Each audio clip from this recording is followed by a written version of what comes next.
سب کا دھندا کب کا ہے؟ صبح کا. اور اللہ تعالیٰ نے اس نبی کی دعا کی برکت سے پوری دنیا میں اس کے اثرات مرتب کیے. یہ آج جو لوگ روتے ہیں نا برکت نہیں ہو رہی ہے. فجر کے بعد سے لے کر کے 1.5 گھنٹہ 2 گھنٹہ سونا، پہلے بار فجر ہی نہیں پڑھنا، پھر 2 گھنٹہ مزید سونا، یہ تو بتاتا ہے کہ برکت کو آپ نے جھاڑو لگا کر کے باہر کر دیا گھر سے. بعد میں نے علماء کو دیکھا ہے کہ چیر خوار بچے کو اٹھا دیتے تھے تہجد میں، کہتے تھے سب لوگ جگے فجر میں، بچہ بھی جگے، اس کی برکت ہوتی ہے. دروازہ کھول دیتے تھے کہ نہیں برکت. یہ جو اللہ کے رسول صلی اللہ علیہ وسلم کی دعا ہے، اس کا جو لوگ مشاہدہ کرتے ہیں ان کو اچھی طریقے سے معلوم ہے کہ صبح کے اٹھنے میں، یہ پورے عالم کے لیے بات کر رہا ہوں، جو بھی اس پر عمل کرے گا انشاءاللہ جو ہے وہ اللہ کے رسول کی برکت سے جو ہے ضرور فائدہ پہنچے گا. ایک مرتبہ ایک صحابی جوڑے تھے، مرد اسلام قبول کر لیا، عورت نے اسلام نہیں قبول کیا. اللہ کے رسول صلی اللہ علیہ وسلم کے سامنے معاملہ آیا. اردو نے فرمایا کہ آپ ان کو دعوت دیں بیوی کو، اگر وہ قبول کر لیتے تو ٹھیک ہے ورنہ آپ ساتھ میں نہیں رہ سکتے. انہوں نے کہا میں اسلام نہیں چھوڑوں گا چاہے وہ ساتھ میں رہے اور چاہے نہیں رہے. انہوں نے کہا میں نہیں قبول کروں. ان کے ساتھ ایک بچہ تھا. اب وہ بچہ جو ہے یقینی بات ہے ماں سے ہلا ہوا تھا. ان کو بڑی تھی کہ اگر یہ تربیت کرے گی تو یہ کفر کی تربیت کرے گی، لہذا بچہ اگر ہمارے پاس آ جائے تو بڑی اچھی بات ہے. اللہ کا جزا بات. اب بچے کو چھڑایا بھی نہیں جا سکتا ماں سے، معاملہ جو ہے ادھر بھی پھنسا ہوا ہے. تو لوگوں جو پنچ بیٹھے تو اللہ کے رسول نے کہتا ہے کہ بچے کو چھوڑ دو بیچ میں، باپ کو بٹھا دو ماں کو بٹھا دو، بچہ جس کی طرف چلا جائے بچہ اس کا. ماں نے کہا مجھے منظور، اسے معلوم تھا کہ بچہ تو ہم کو ہلا، باپ کی طرف تو جانا نہیں ہے. اچھا یہ نہیں معلوم ریموٹ دوسرے کے ہاتھ میں. اللہ کے رسول بیٹھے ہوئے تھے، ماں کو بٹھا دیا گیا، باپ کو بٹھا دیا گیا، اور اللہ کے رسول نے ڈائریکٹ ہاٹ لائن پہ اوپر بات کر لیا. بچہ چلا. جب بچہ چلا تو پہلے تو اس نے ماں کی طرف رخ کیا، جیسے روکیا ویسے ہی ہاٹ لائن پر پروردگار عالم نے لائن لگا دیا. 1 سیکنڈ کے بعد بچہ پلٹ گیا اور جا کر کے باپ کی گود میں بیٹھ گیا. اب ماں پریشان، انہوں نے کہا جو آپ نے کہا وہی فیصلہ کر دیا گیا، بچہ باپ کے ساتھ. یہ اللہ کے رسول صلی اللہ علیہ وسلم کی دعا تھی اس بچے کے لیے، اور وہ بچہ ہدایت پایا، ایک مسلمان باپ کی گود میں پرورش پایا. ایک دو بات اور بیان کرتے ختم کرتے ہیں. عبد الرحمن بن عوف رضی اللہ تعالیٰ عنہ صحابہ میں عثمان رضی اللہ تعالیٰ عنہ کے بعد مالداری میں سب سے آگے تھے. جب مدینہ آئے ہیں، 10 سال کی بات بتا رہا ہوں، 10 سال میں کتنا پیسہ کمایا انہوں نے. جب مدینہ آئے نا تو ان کے پاس کچھ نہیں تھا. تو جن کے ساتھ اللہ کے رسول نے ان کو بھائی بنایا تھا تو وہ بڑے ان کے، کیونکہ عبد الرحمن بن عوف تقوی کے بڑے ہی چوٹی پر فائز تھے، وہ بہت متاثر تھے ان سے.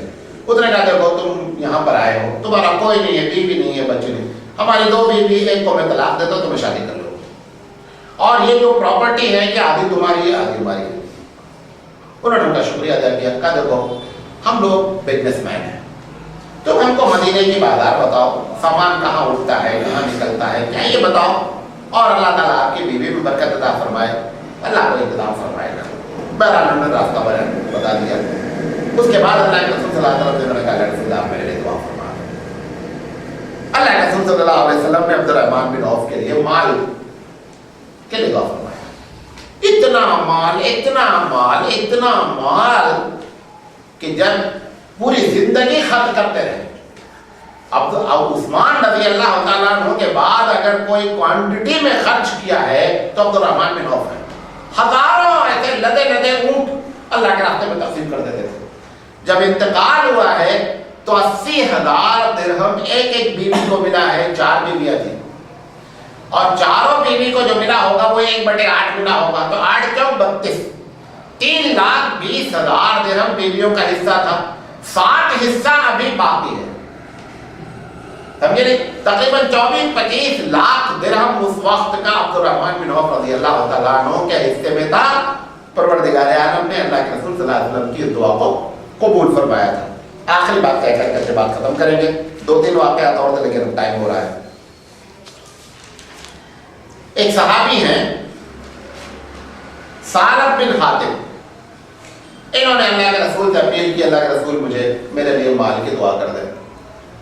اللہ کے رسول نے فرمایا ثعلب تیرے لیے کم زیادہ بہتر ہے بنسبت زیادہ کے. آپ کے لیے تھوڑا مال زیادہ بہتر ہے بنسبت زیادہ مال کے. انہوں نے کہا نہیں لگا رسول آپ دعا فرما دیں. انہوں نے کہا میں تم سے کہہ رہا ہوں کہ تمہارے لیے تھوڑا مال زیادہ بہتر ہے بنسبت زیادہ مال کے. کہا نہیں لگا آپ میرے دعا فرما. میں وعدہ کرتا ہوں اب اپنے اللہ سے کہ اگر جب مال آئے گا جس کا جو حق ہے وہ میں نکالوں گا. وہ تو طلب نہیں ہاتھ اٹھا دیا تو آپ کو بولو گے. بکری کا کاروبار شروع کیا انہوں نے. کچھ دن کے بعد اتنی بکری ہو گئی کہ مدینے میں نہیں رہ سکتے, باہر چلے گئے. اتنی بکری ہو گئی اور دور جانا پڑا. بہرحال اب ہفتے ہفتے اللہ کے رسول کے پاس آتے تھے. پہلے روز آنا 5 وقت نماز میں رہتے تھے. تو پہلی بات تو یہ ہوئی کہ اللہ کے رسول کی صحبت کیا ہو گئی, چھوٹ گئی. اب اس کے بعد نبی کے صادر نے جب پورے مدینے میں اسلامی حکومت قائم کر لی تو ان کے پاس بھیجا کہ جاؤ زکوٰۃ وصول کرو. اور اللہ کے رسول نے پہلے پوری رپورٹنگ لی کہ ان کے پاس کتنی بکری ہے, کتنا اونٹ ہے, لکھ کر کے دیا خط کہ دیکھو اتنا ان کے اوپر زکوٰۃ ڈیو ہوتا ہے, جا کر ان سے بات کرو. یہ ثعلب بن حاتم کے پاس پہنچے صحابہ. انہوں نے کہا کہ ہم لوگ جو ہے اللہ کے رسول نے بھیجا ہے زکوٰۃ وصول کرنے کے لیے. تو انہوں نے کہا کہ تم کو اللہ کے رسول نے خط کر دیا ہے. کہا اتنی زکوٰۃ, یہ تو ٹیکس ہو گیا. میں تو مسلمان آدمی ہوں, میں ٹیکس کیوں پے کروں گا, میں نہیں دیتا. یہ بڑی خطرناک بات ہوتی ہے, یاد رکھیں. اللہ سے وعدہ اگر کرنا ہے کبھی بھی اس کے خلاف نہیں کرنا, ورنہ زندگی بھر ہم پچھتائیں گے. میں ایک آپ کو واقعہ بیان کرتا ہوں. ہمارے ایک دوست کا دبئی کا واقعہ. جاب نہیں تھی, بہت پریشان تھے. آئے مجھ سے کہا مولانا 2000 درہم کی جاب لگوا دیجیے, میں بہت پریشان ہوں. اور ڈگری تھی, 11-12 ملک میں کام کر چکے تھے, انجینئر تھے. ہم نے کہا ٹھیک ہے. اتفاق سے میں نے ایک ساتھ سے بات کی. انہوں نے کہا آپ ان کو جانتے ہیں؟ میں جانتا ہوں, اچھا ہے. انہوں نے کہا کر بیٹھ دو. 30,000 درہم کی جاب لگ گئی. کہاں 2000 کو چاہے رہتے ہیں, 30,000 درہم کی جاب لگ گئی. طے ہوا ہم سے ان سے کہ مولانا 5% ہم اللہ کے راستے میں دیتے رہیں گے اور آپ کے ذریعے نکالتے ہیں تاکہ شیطان ہمارے پر حملہ ہونے. ہم نے کہا کام کر دو, زیادہ ہے. انہوں نے کہا نہیں 5% دینے کا. پہلی مرتبہ تنخواہ ملی, 5% لا کر دیے ہم کو کہ آپ جہاں مولانا دینا چاہے دے دیں. خیر ہو گئی بات. دوسرے مہینے کی تنخواہ سے پہلے فون آیا, مولانا وہ 5% بیسک سیلری پر دینے کا ہے یا ٹوٹل پہ دینے کا ہے. دیکھو شیطان. میں بولا میں نے کہا کہ بتا جب کسی سے سیلری بتاتے ہو تو بیسک بتاتے ہیں, ٹوٹل بتاتے ہو. کہا ٹوٹل. ہم نے کہا ٹوٹل پہ دینے کا ہے. خیر دے دیا. تیسری مرتبہ فون آیا, تیسری تنخواہ میں. کہا مولانا جی بتائیے کیا ضروری ہے ہم آپ ہی کے ذریعے خرچہ کریں, ہم بھی 5% نکال کر کہیں لگ رہا تب خرچہ کرتے ہیں. میں سمجھا شاید اس کو میرے اوپر یقین نہیں. ہم نے کہا کیوں بھی بتا. ہم نے کہا آپ نکال دیں. اب میں نے پوچھا نہیں آپ نے نکالا نہیں نکالا. چوتھا فون آیا کہ جاب چلی گئی. چوتھا فون کیا آیا کہ ٹرمینیٹ ہو گئے. یہ آپ کو واقعہ نہیں بتانا کرو, یہ ہمارے ساتھ خود پیش آیا.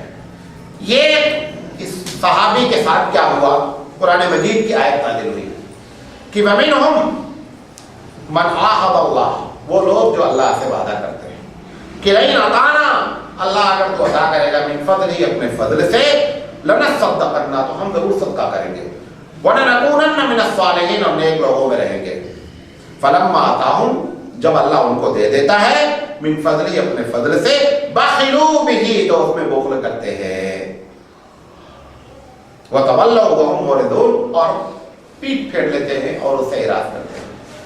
اب جب اللہ کے رسول کے پاس یہ رپورٹ پہنچی کہ ثعلب نے زکوٰۃ دینے سے انکار کر دیا اور کہا یہ ٹیکس ہے, اللہ کے رسول صلی اللہ علیہ وسلم نے فرمایا کہ بڑی بری بات کی اس نے, اور میں شروع میں کہہ رہا تھا کہ تیرے لیے تھوڑا مال بنسبت زیادہ مال کے بہتر ہے. بہرحال اس کے بعد یہ وہاں سے یہ جب آیت نازل ہوئی تو صحابی نے جا کر بتایا کہ تمہارے بارے میں یہ آیت نازل ہوئی. اب تو یہ گھبرا کر کے بھاگے بیچارے آئے آ کر کے اللہ کے رسول زکات لے لیجیے. انہوں نے فرمایا اللہ نے مجھے منع کر دیا ہے تمہاری زکات لینے سے. آپ اندازہ کریں کہ عرش الہی متوجہ ہو گئی اور یہ اپنے سر کے بال نوچنے لگے, بال مٹی اٹھا اپنے سر پر. اللہ رسول میری زکات لے لے. انہوں نے کہا جب تک اللہ نہیں بولے گا میں لینے کا مجاز ہی نہیں ہوں. اللہ نے مجھے وحی کر دیا ہے کہ ان کی زکات نہیں لو. نبی صلی اللہ علیہ وسلم کی وفات ہو گئی. ابو بکر کے زمانے میں یہ زکات لے کر کے آئے. ابو بکر نے کہا اللہ کے رسول نے لے لیا, میں تمہاری زکات کیسے لے لینا. حضرت عمر کے زمانے میں آئے. حضرت عمر نے کہا ابو بکر کے زمانے میں نہیں ہوا, حضور کے زمانے میں نہیں ہوا, عمر کیسے گستاخی کر سکتا ہے کہ تیری زکات لے لے. آپ کے کہا حضرت عثمان رضی اللہ تعالیٰ عنہ کے زمانے میں ان کا انتقال ہو گیا اور یہ اپنا سارا مال لے کر کے بیٹھے رہ گئے. پروردگار عالم نے قبول نہیں فرمایا. اللہ کے رسول صلی اللہ علیہ وسلم نے ان کے لیے بات کہی تھی کہ تیرا تھوڑا مال تیرے زیادہ مال سے بہتر ہے. اسی لیے کبھی کسی اللہ والوں سے کوئی ضد نہیں کرنی چاہیے. اگر وہ کوئی بات کہہ رہے ہیں تو اس کو خاموشی سے سن لینا چاہیے, اس پر عمل کرنے کی کوشش کرنا چاہیے. بہرحال یہ باتیں آپ کے سامنے رکھیں. ایک دو واقعات اور ہیں. بہرحال اللہ تعالیٰ سے دعا ہے کہ اللہ تعالیٰ کہنے سے زیادہ عمل کرنے کی توفیق عطا فرمائے. باخر دعوانا ان الحمد للہ رب العالمین. سبحان اللہ و بحمدہ, سبحانک اللہم و بحمدک, اشہد ان لا الہ الا انت, استغفرک